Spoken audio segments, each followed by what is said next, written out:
الدرس الثاني: أسطورة مصرية، البطل أحمد المنسي. لماذا يجب علينا أن نتذكر من ضحوا لأجلنا ولأجل وطننا؟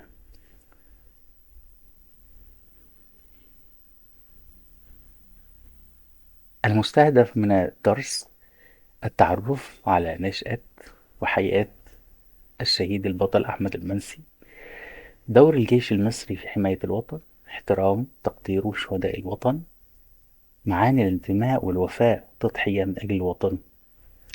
نحدد الفكرة الرئيسية والفكرة الفرعية لنص أسطورة مصرية، نحدد الهدف العام من النص، نحدد معاني المفردات في النص باستخدام المعجم، نحدد العلاقة التي تربط بين أفكار النص، نعبر بطلاقة عن موضوعات مشابهة لهذا الموضوع، نتعرف على الفعل اللازم والفعل المتعدي.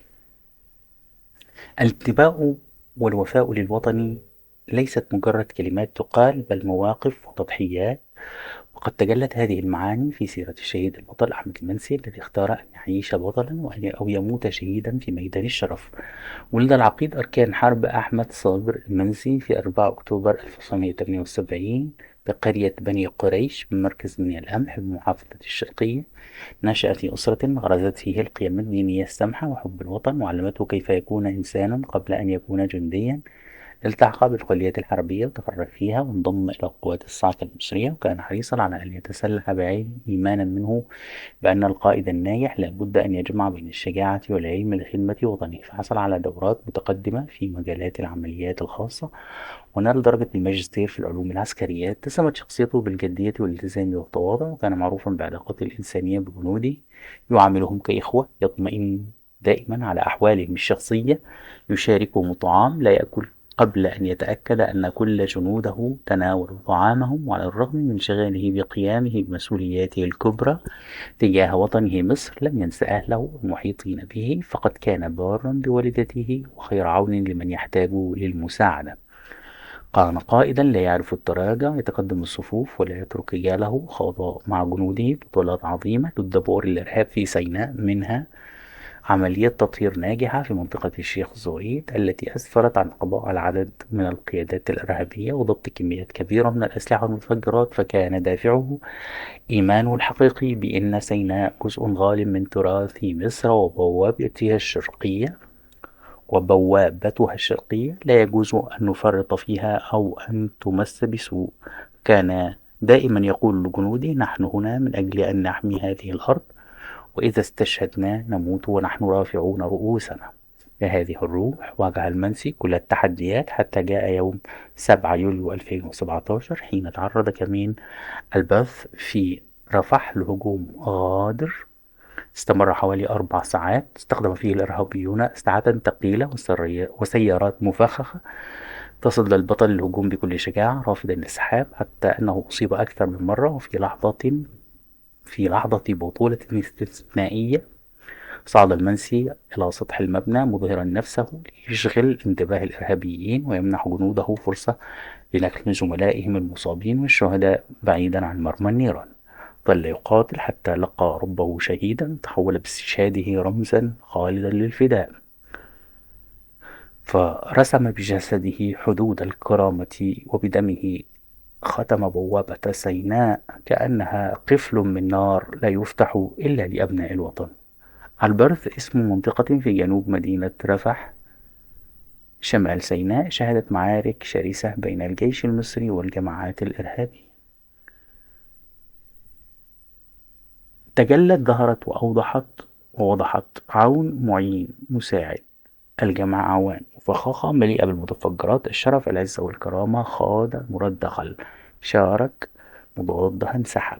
العقيد جمع العقيد عقداء، بؤر مواضع تجمع، المفرد بؤرة، يتسلح المراد يتزود، أسفرت عن أدت إلى ابتسمت تصفت، غادر المراد مفاجئ.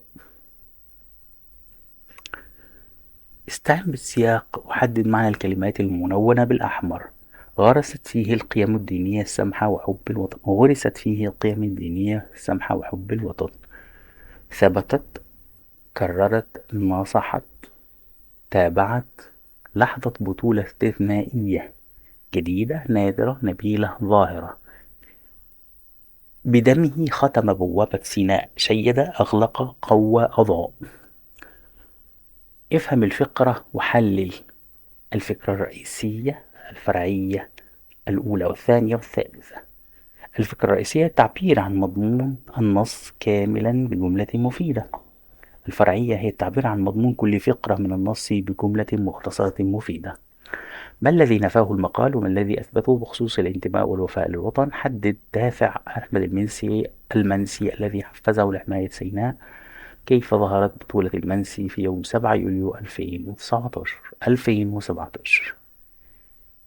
افهم وأجب. اتسمت شخصيته بالجدية والالتزام والتواضع، وكان معروفا بعلاقاته الإنسانية بجنوده، يعاملهم كأخوة، يطمئن دائما على أحوالهم الشخصية، يشاركهم الطعام، لا يأكل قبل أن يتأكد أن كل جنوده تناولوا طعامهم. على الرغم من انشغاله بقيامه بمسؤولياته الكبرى تجاه وطنه مصر، لم ينس أهله والمحيطين به. قد كان بارا بوالديه وخير عون لمن يحتاج المساعدة. كان قائدا لا يعرف التراجع بتقدم الصفوف، لا يعرف التراجع بتقدم الصفوف، لا يترك رجاله. خاض مع جنوده بطولات عظيمة لدمار الإرهاب في سيناء، منها عملية تطهير ناجحة في منطقة الشيخ زويد التي أسفرت عن القضاء على عدد من القيادات الإرهابية وضبط كميات كبيرة من الأسلحة والمتفجرات. فكان دافعه إيمانه الحقيقي بأن سيناء جزء خالي من تراب مصر وبوابتها الشرقية، لا يجوز أن نفرط فيها أو أن تمس بسوء. استخرج كلمة معناها معين أو مساعد، كلمتين بينهما علاقة تضاد، كلمة جمعها دوافع. حدد الدافع الذي جعل المنسي يبذل كل جهده من أجل حماية أرض سيناء. دلل على إنسانية المنسي مع جنوده وأهله. على ما يدل قوله كان قائما لا يعرف التراجع. من الفهم الموضوع وحل شخصية البطل المنسي واستنبط القيم الإنسانية والوطنية التي جسدها، مبينا أثرها في نفوس من حوله. تذوق الفقرة وانتقادها. صنف الفكرة في الجدول التالي: رسم بجسده حدود الكرامة وبدمه ختم بوادة سيناء. ميلاد المنسي بمركز بني القمح محافظة الشرقية. كان دافع إيمان الحقيقي بأن سيناء جزء غالي من تراب مصر. التحق أحمد المنسي بالكلية الحربية وتخرج فيها وانضم إلى قوات الصاعقة المصرية. حدد تعبيرات أعجبتني في النص فعلا. تعبير رسم بجسده حدود الكرامة. سبب إعجابي به صور الجسد بأداة رسم، كما صور الكرامة بلوحة لها حدود ترسم، يدل على عظمة التضحية والتمسك بالكرامة. تحدث عن انتصار مصر في حرب أكتوبر مستخدما مفردات وردت في الدرس. ما الفرق بين الفكرة المباشرة والفكرة الضمنية؟ الفكرة المباشرة يذكرها الكاتب بوضوح وصراحة دون الحاجة للاستنتاج. الضمنية هي التي لا تذكر بشكل مباشر لكن يفهمها القارئ من خلال السياق والمعنى بين السطور. تحليل النص.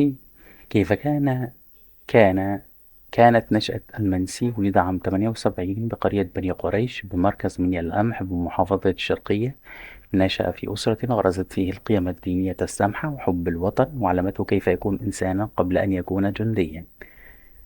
بما آمن المنسي فيما يخص العلم ومنتيجة ذلك، آمن بأن القائد الناجح لابد أن يجمع بين الشجاعة والعلم لخدمة وطنه.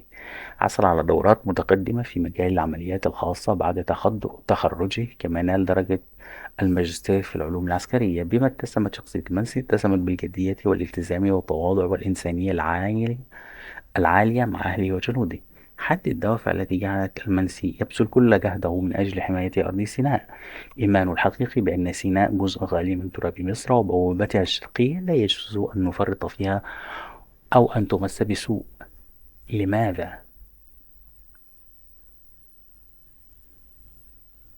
كيف ظهرت بطولة المنسي يوم 7 يوليو 2017؟ تصدى بشجاعة لهجوم إرهابي على كمين البرد استمر حوالي 4 ساعات. استخدم فيه الإرهابيون أسلحة ثقيلة وسيارات مفخخة، وفي لحظة بطولة استثنائية صعد على سطح المبنى ليشغل انتباه الإرهابيين ويمنح جنوده فرصة لنقل المصابين والشهداء بعيدا عن النيران، وظل يقاتل حتى لقي ربه. تعبيرات الظلالات. علامة تدل التعبيرات التالية: علامته كيف يكون إنسانا قبل أن يكون جنديا، يدل على أهمية الإنسانية كأساس لأي مهنة أو دور في الحياة، كما يدل على دور الأسرة في تربية الناشئ على الأخلاق الإنسانية. كان قائدا لا يعرف التراجع، يدل على قوة الشخصية والإصرار على مواجهة التحديات. نموت ونحن رافعون رؤوسنا، يدل على التحلي بالعزة والكرامة. يتضمن كل نص قيم ومبادئ، ولكي تكون قادرا على استخراجها من أي نص تأمل المعاني العميقة التي يحملها. ركز على ما يدعو إليه من سلوك النبي الخلق أو خلق كريم. حب الوطن والتضحية من أجله. العبارة الدالة: اختار أن يعيش بطل أو يموت شهيدا في ميدان الشرف. الإيمان بدور العلم في بناء الإنسان الناجح. كان حريصا على أن يتسلح بالعلم إيمانا منه بأن القائد الناجح لابد أن يجمع بين الشجاعة والعلم لخدمة وطنه. الإنسانية والأخوة، يعاملهم كإخوة، يطمئن دائما على أحوالهم الشخصية، يشاركهم الطعام. البر والعطاء ومساعدة الآخرين. كان بارا بوالديه وخير عون لمن يحتاج المساعدة. الإيثار والفداء، مظهرا نفسه ويمنح جنوده فرصة لنقل زملائهم المصابين. مفاهيم أدبية. يتضمن المقال فكرة رئيسية واحدة وعدة أفكار فرعية. الفكرة الرئيسية: جملة مفيدة مختصرة تعبر عن مضمون النص كاملا. جملة مفيدة مختصرة تعبر عن مضمون النص كامل. الفكرة الفرعية: جملة مفيدة مختصرة تعبر عن مضمون كل فكرة من فقرات النص. اتبع الآتي لتحديد الفكرة الرئيسية للنص. ابدأ بقراءة النص بعناية. حدد الموضوع الأساسي للنص. استخرج النقاط الجوهرية. ركز على الكلمات المتكررة والمعبرة. اختصر الفكرة بلغتك الخاصة في جملة مفيدة. هناك عبارات في النص تحمل فكرة مباشرة أو فكرة ضمنية. الفكرة المباشرة التي يذكرها الكاتب واضحة وصريحة دون حاجة للاستنتاج. مثال: حصل المنسي على دورات متقدمة في مجال العمليات الخاصة. الفكرة الضمنية هي التي لا تذكر بشكل مباشر في النص، لكن يستنتجها القارئ من خلال السياق. حدد الفكرة الرئيسية والفكرة الفرعية لنص أسطورة مصرية البطل أحمد المنسي. استعن بالعبارات الملونة في الفقرة. كلمة للإذاعة المدرسية. نتحدث عن المشير محمد عبد الغني الجمسي. حديثنا اليوم في فقرتنا الإذاعية عن قائد من طراز خاص، قائد بعقل المفكر وقلب الجندي. إنه المشير محمد عبد الغني الجمسي الذي قاد هيئة عمليات القوات المسلحة في حرب أكتوبر، وعرف بدقته في التخطيط. فهو صاحب خريطة النصر التي لعبت دورا كبيرا في استعادة الأرض والكرامة في أكتوبر 1973. فهو الرجل الذي جعل من حياته رسالة وفاء لمصر، حتى كتب التاريخ اسمه في سجل العظماء. استنتج 3 قيم من الفقرة السابقة. حدد الفكرة الرئيسية للفقرة. تدريب 2. عبد العاطي. ولد البطل محمد عبد العاطي صائد الدبابات المصري. محمد عبد العاطي في محافظة الشرقية عام 1950، ونشأ في كنف أسرة مصرية بسيطة غرست فيه منذ نعومة أظفاره حب الوطن والإخلاص له، فشبع على القيم الأصيلة والولاء لتراب هذا البلد العريق. عرف محمد عبد العاطي بشجاعته النادرة وفطنته العالية، وتميز بروح المبادرة وقوة الإرادة، فكان نموذجا حيا للشاب المصري الذي لا يرضى إلا بالعزة ولا يقبل الهوان مهما اشتدت التحديات. حين دقت ساعة الصفر في حرب أكتوبر المجيدة، كان في طالعة أبطال المدرعات الذين واجهوا العدو ببسالة، وقد نال لقب صائد دبابات بعد أن دمر بمفرده 13 دبابة إسرائيلية، يخلد اسمه في صفحات المجد رمزا للفداء والتضحية. حدد الفكرة الرئيسية والفكرة الفرعية. هاتي من الفقرة السابقة عبارة تحمل فكرة مباشرة وأخرى تحمل فكرة ضمنية. الأسئلة كانت أسرة منسي المدرسة الأولى التي غرست فيه القيم والمبادئ. ركز المنسي على التدريب والتأهيل العملي أكثر من التعليم النظري. كان المنسي متواضعا مع أنوبه يعاملهم كأخوة. مسؤوليات المنسي تجاه وطنه ضغط على علاقته الأسرية. هذه العبارة خاطئة. قول الكاتب يتقدم الصفوف يدل على حب الشهرة، التنافس، القيادة والشجاعة، التسرع والإبداع، القيادة والشجاعة. الثلاث عبارات كلها صحيحة. الأولى، التعبير الذي يدل على المواجهة: تسلح بالعلم رافضا الانسحاب، لم ينس أهله وغرست فيه القيم رافضا الانسحاب. صنف العبارة التالية من حيث الفكرة التي تحملها، مباشرة أو ضمنية. رسم بجسده حدود الكرامة وبدمه ختم بوابة سيناء. هذه عبارة فكرة ضمنية تدل على شجاعته وتصميمه على بلوغ هدفه. ميلاد المنسي بمركز منيا القمح محافظة الشرقية. هذه فكرة مباشرة لا تحتاج إلى تفكير حتى نعرف المعنى المتضمن فيها. كان دافعه إيمانه الحقيقي بأن سيناء جزء غالي من تراب الوطن. التحق أحمد المنسي بالكلية الحربية وتخرج فيها وانضم إلى قوات الصاعقة المصرية. هذه فكرة مباشرة. كان دافعه إيمانه الحقيقي بأن سيناء جزء غالي من تراب الوطن. هذه أفكار ضمنية. ما الذي يدفعه وما الذي يحفزه؟ إذن نقسم الأفكار إلى فكرة مباشرة وفكرة ضمنية. التعبير الذي أعجبك وحلل. رسم بجسده حدود الكرامة.